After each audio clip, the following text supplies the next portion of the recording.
घरको छतमा सुन्दरी आइरहने घरको छतमा सुन्दरी आइरहने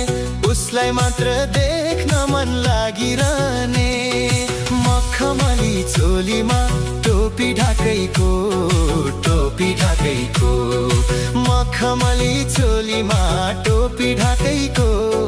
त्यसैमाथि झल्कियो